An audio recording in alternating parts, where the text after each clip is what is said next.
Hello, ഇന്നൊരു നിറച്ച നൂൽപുട്ടിൻ്റെ റെസിപ്പിയാണ്. എളുപ്പത്തിൽ ഉണ്ടാക്കാൻ പറ്റൂ. എങ്ങനെ ഉണ്ടാക്കാൻ നോക്കാം. അതിന് വേണ്ടിയിട്ട് ആദ്യം തന്നെ കുറച്ച് ചിക്കൻ ഒന്ന് വേവിച്ചെടുക്കണം. അതിന് വേണ്ടിയിട്ട് ഒരു കുക്കറിലേക്ക് കഴുകി വൃത്തിയാക്കിയിട്ടുള്ള ചിക്കൻ ചേർത്ത് കൊടുക്കുക. അതിൻ്റെ കൂടെ 1/2 ടേബിൾ സ്പൂൺ ഉപ്പ് ചേർത്ത് കൊടുക്കുക. 1/2 ടേബിൾ സ്പൂൺ മുളക് പൊടി, കാശ്മീരി മുളക് പൊടി അത് ചേർത്ത് കൊടുത്തിട്ടുള്ള. പിന്നെ ഒരു 1/4 ടീസ്പൂൺ മഞ്ഞൾപ്പൊടിയും 1/2 ടേബിൾ സ്പൂൺ കുരുമുളക് പൊടിയും കുറച്ച് വെള്ളം ഒഴിച്ചിട്ട് ഇതൊന്ന് കുക്ക് ചെയ്തെടുക്കണം. ഇനി ഒരു പാത്രത്തിലേക്ക് 2 കപ്പ് അരിപ്പൊടി ചേർത്ത് കൊടുക്കുക. ഇടിയപ്പത്തിന് എടുക്കുന്ന ഏത് തരം പൊടിയായാലും കുഴപ്പമില്ല. അതിൻ്റെ അകത്തേക്ക് 1 ടീസ്പൂൺ ഉപ്പ് ചേർത്ത് കൊടുക്കുക. 2 ടീസ്പൂൺ പഞ്ചസാരയും 1 ടേബിൾ സ്പൂൺ വെളിച്ചെണ്ണയും കൂടി ചേർത്ത് കൊടുക്കുക. സാധാരണ നമ്മൾ ഇടിയപ്പത്തിന് കുഴച്ചെടുക്കുന്ന പോലെ തന്നെ ഇതിനി വെള്ളം ഒഴിക്കുന്നതിന് മുന്നേ നന്നായിട്ടൊന്ന് മിക്സ് ചെയ്തെടുക്കുക. ഈ വെളിച്ചെണ്ണയും ഉപ്പും പഞ്ചസാരയെല്ലാം ഈ പൊടിയിൽ എല്ലാ ഭാഗത്തും എത്തുന്ന പോലെ നന്നായിട്ടൊന്ന് കൈവച്ചിട്ട് തിരുമ്മി കൊടുക്കുക. ഇനി ഇതിൻ്റെ അകത്തേക്ക് 2 കപ്പ് ഇളം ചൂടുള്ള വെള്ളം ചേർത്ത് കൊടുക്കുക.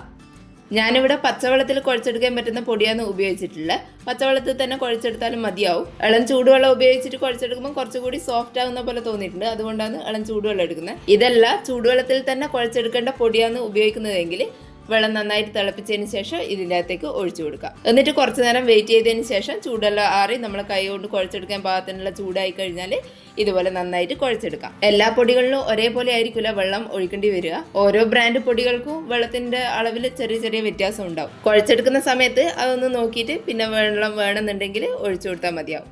ഇതുപോലെ സോഫ്റ്റ് ആയിട്ട് വേണം കുഴച്ചെടുക്കാൻ വേണ്ടിയിട്ട്. ഇനി ഇതൊന്ന് അടച്ചിട്ട് മാറ്റി വെക്കാം. ഇനി ഒരു കടായിലേക്ക് കുറച്ച് വെളിച്ചെണ്ണ ഒന്ന് ചൂടാക്കാൻ വെക്കുക. അതിൻ്റെ അകത്തേക്ക് 2 സവാള ചെറുതായിട്ട് അരിഞ്ഞിട്ട് ചേർത്ത് കൊടുക്കാം. ഇനി ഈ സവാളയൊന്ന് സോഫ്റ്റ് ആവുന്നവരെ വഴറ്റിയെടുക്കാം. പെട്ടെന്ന് വഴന്ന് കിട്ടാൻ വേണ്ടിയിട്ട് ഒരു 1/2 ടീസ്പൂൺ ഉപ്പ് കൂടി ഇതിൻ്റെ അകത്തേക്ക് ചേർത്ത് കൊടുക്കുക. ഉപ്പ് നമ്മൾ ഓൾറെഡി ചിക്കൻ വേവിക്കുമ്പോൾ അതിൻ്റെ അകത്ത് ചേർത്തിട്ടുണ്ട്. നൂൽപുട്ടിൻ്റെ കുഴച്ച് വെച്ച മാവിലും ചേർത്തിട്ടുണ്ട്. അതുകൊണ്ട് കുറച്ച് മാത്രം ഉപ്പ് ചേർത്ത് കൊടുത്താൽ മതി. ഇനി സവാള നന്നായിട്ട് വാടി വരുമ്പോൾ അതിൻ്റെ അകത്തേക്ക് 1 ടേബിൾ സ്പൂൺ ഇഞ്ചി വെളുത്തുള്ളി പേസ്റ്റ് ചേർത്ത് കൊടുക്കുക. പിന്നെ 2 പച്ചമുളക് വട്ടത്തിൽ അരിഞ്ഞിട്ടും ചേർത്ത് കൊടുക്കുക. കുറച്ച് കറിവേപ്പിലയും ചേർത്ത് കൊടുക്കുക. ഇനി ഇതെല്ലാം കൂടി നന്നായിട്ടൊന്ന് വഴറ്റിയെടുക്കാം. ഇനി ഇതിൻ്റെ അകത്തേക്ക് 1 തക്കാളി ചെറുതായിട്ട് അരിഞ്ഞിട്ട് ചേർത്ത് കൊടുക്കുക. തക്കാളിയും കൂടി നന്നായിട്ട് വെന്ത് വരുന്നവരെ ഒന്ന് വഴറ്റിയെടുക്കാം.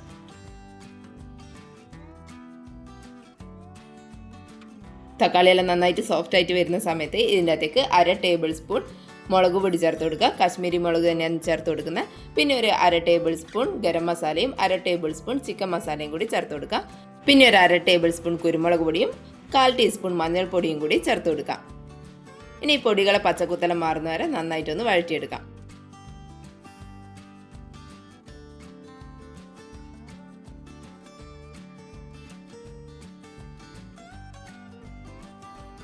പൊടികളെല്ലാം നന്നായിട്ട് വഴറ്റിയെടുത്തതിന് ശേഷം ഇതിൻ്റെ അകത്തേക്ക് നമ്മൾ വേവിച്ചിട്ടുള്ള ചിക്കൻ അതിൻ്റെ എല്ലാം മാറ്റിയിട്ട് ഒരു മിക്സീൻ്റെ ജാറിലിട്ടിട്ട് ഒന്ന് ക്രഷ് ചെയ്തെടുത്തിട്ടുണ്ട്. അതും കൂടി ഇതിൻ്റെ അകത്തേക്ക് ചേർത്ത് കൊടുക്കാം. മിക്സിയിലിട്ട് ക്രഷ് ചെയ്യുന്നില്ലെങ്കിൽ കൈ വെച്ചിട്ട് ഒന്ന് ചിക്കി പറിച്ചിട്ടാലും മതി. മിക്സിയിലിട്ടിട്ടാണ് പൊടിച്ചെടുക്കുന്നതെങ്കിൽ ജസ്റ്റ് ഒന്ന് ക്രഷ് ചെയ്യുകയേ ചെയ്യാവൂ. നന്നായിട്ട് പൊടിഞ്ഞു പോകരുത്. ഇതിൻ്റെ കഷ്ണങ്ങൾ എന്തായാലും ഇതിൻ്റെ അകത്ത് വേണം. ഇനി ഇതെല്ലാം കൂടി മിക്സ് ചെയ്തതിന് ശേഷം അടച്ച് വെച്ചിട്ട് ഒരു 5 മിനിറ്റ് ലോ ഫ്ലെയിമിലിട്ടിട്ട് ഒന്ന് കുക്ക് ചെയ്തെടുക്കാം. ഈ ചിക്കനും മസാലയെല്ലാം കൂടി നന്നായിട്ടൊന്ന് ദം ചെയ്തെടുത്ത പോലെ എല്ലാം കൂടി ഒന്ന് മിക്സായി ചിക്കൻ്റെ ഫ്ലേവറെല്ലാം മസാലയിലും കൂടി ഒന്ന് പിടിക്കാൻ വേണ്ടിയിട്ടാണ് ഇതുപോലെ ഒന്ന് ചെയ്തെടുക്കുന്നത്. അല്ലെങ്കിൽ ചിക്കൻ വേറെയും മസാല വേറെയും പോലെ ഉണ്ടാവും. അതുകൊണ്ട് ഒരു 5 മിനിറ്റ് നേരം ഇതുപോലെ കുക്ക് ചെയ്തെടുത്താൽ മതിയാവും. ഇനി ഒരു വാഴയില എടുക്കുക. അതിൻ്റെ അകത്തേക്ക് കുറച്ച് വെളിച്ചെണ്ണ ഒന്ന് എല്ലാ സ്ഥലത്തും ബ്രഷ് ചെയ്ത് കൊടുക്കുക. ഇനി നമ്മൾ കുഴച്ച് വെച്ചിട്ടുള്ള മാവിൻ്റെ അകത്തുനിന്ന് കുറച്ചെടുത്തിട്ട് ഒരു സേവനാഴിയിൽ നിറച്ച് കൊടുക്കുക. അതിനി ചെറിയ ഇടിയപ്പത്തിൻ്റെ അച്ചിൽ വെച്ചിട്ട് തന്നെ ഇതുപോലെ ചുറ്റിച്ചെടുക്കുക. അധികം കട്ടിയിലല്ലാണ്ട് ഒറ്റ ലെയറിൽ തന്നെ ഇതുപോലെ ചുറ്റിച്ചെടുക്കുക. അധികം കട്ടിയിലായി കഴിഞ്ഞാൽ ഇത് റോൾ ചെയ്തെടുക്കാൻ ബുദ്ധിമുട്ടായിരിക്കും. അതുകൊണ്ട് കുറച്ച് വീതിയിൽ തന്നെ ഒറ്റ ലെയറായിട്ട് ചുറ്റിച്ചെടുക്കാം. ഇനി ഇതിൻ്റെ ഒരു ഭാഗത്തായിട്ട് നമ്മൾ ഉണ്ടാക്കി വെച്ചിട്ടുള്ള മസാല ഇതുപോലെ ഇട്ട് കൊടുക്കാം. മസാലയും ഒരുപാട് ഇട്ട് കൊടുക്കണമെന്നില്ല, കുറച്ച് ഒരു ഭാഗത്തായിട്ട് കുറച്ച് മാത്രം ഇട്ട് കൊടുക്കുക. ഇനി ഇതുപോലെ ഒന്ന് ചുറ്റിച്ചെടുക്കാം. ഇങ്ങനെ റോൾ ചെയ്തെടുക്കുമ്പോൾ പെട്ടെന്ന് ഇലയിൽ നിന്ന് വിട്ടുവരാൻ വേണ്ടിയിട്ടാണ് ആദ്യം തന്നെ ഇലയിൽ വെളിച്ചെണ്ണ ഒന്ന് ബ്രഷ് ചെയ്ത് കൊടുക്കുന്നത്. അന്നേരം പെട്ടെന്ന് തന്നെ ഇതുപോലെ നമുക്ക് ഉരുട്ടിയെടുക്കാൻ പറ്റും. ഇനി ഇതിൻ്റെ 2 ഭാഗം ഒന്ന് തട്ടി കൊടുക്കുക, ഒന്ന് ഷേപ്പ് ചെയ്ത് കൊടുക്കാൻ വേണ്ടിയിട്ടാണ്. ഇനി വേറെ ഒരു ഇല എടുത്തതിന് ശേഷം കുറച്ച് വെളിച്ചെണ്ണ ഒന്ന് ബ്രഷ് ചെയ്ത് കൊടുക്കുക. ഇനി ഇതുപോലെ ബാക്കിയുള്ളത് 1-2 കൂടി ചെയ്തെടുക്കുക. ഒരേ സമയം ഒരു 3 നമുക്ക് സ്റ്റീമറിൽ വെച്ചിട്ട് ചെയ്തെടുക്കാം. ഒരുമിച്ചിട്ട് മുഴുവൻ ചെയ്തു വെക്കണമെന്നില്ല. ആദ്യം ഒരു 3 ചെയ്തു വെച്ചതിന് ശേഷം അതൊന്ന് കുക്കായി വരുന്ന സമയം കൊണ്ട് അടുത്ത ബാച്ച് ചെയ്തെടുത്താൽ മതിയാവും. ഓരോന്നും വേറെ വേറെ ഇലയിൽ തന്നെ ചെയ്തെടുക്കണമെന്നില്ല.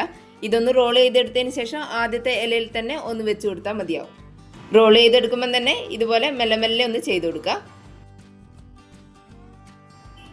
ഇനി രണ്ട് ഭാഗം ഒന്ന് ലെവൽ ചെയ്തതിന് ശേഷം ഇത് മെല്ലെ എടുത്തിട്ട് ആദ്യത്തെ ഇലയിൽ വെച്ച് കൊടുക്കാം. ഇനി ഒരു ഇഡ്ഡലി തട്ടിലോ അല്ലെങ്കിൽ സ്റ്റീമറിലോ കുറച്ച് വെള്ളം ഒന്ന് തിളപ്പിച്ചെടുക്കുക. അതിൻ്റെ അകത്തേക്ക് ഒരു ഇല വെച്ച് കൊടുത്തതിന് ശേഷം ഈ നമ്മൾ ഉണ്ടാക്കി വെച്ചിട്ടുള്ള ഈ റോള് ഇതിൻ്റെ അകത്തേക്ക് വെച്ച് കൊടുക്കാം. സാധാരണ ഇടിയപ്പം വേവിച്ചെടുക്കുന്ന അതേ ഒരു ടൈം മാത്രമേ ഇതിനും വേണ്ടൂ. ഒരു 1/4 മണിക്കൂറിലും വേവിച്ചെടുത്താൽ മതിയാവും. അപ്പോഴേക്കും അടുത്ത ബാച്ച് ഉണ്ടാക്കിയെടുക്കാം. ഇനി ഇത് ആവിൻ്റെ അകത്തു നിന്ന് എടുത്ത് മാറ്റാം. ഇതുപോലെ തന്നെ ബാക്കിയുള്ളതും കൂടി ചെയ്തെടുക്കാം. ഇതിനി വേറെ കറീൻ്റെ ആവശ്യമൊന്നുമില്ല, ചൂടോടെ തന്നെ കഴിക്കാൻ നല്ല ടേസ്റ്റാണ്. ഇനി ഇടിയപ്പം ഉണ്ടാക്കുന്ന സമയത്ത് ഇതുപോലെ കൂടി ഒന്ന് ചെയ്തു നോക്കണേ.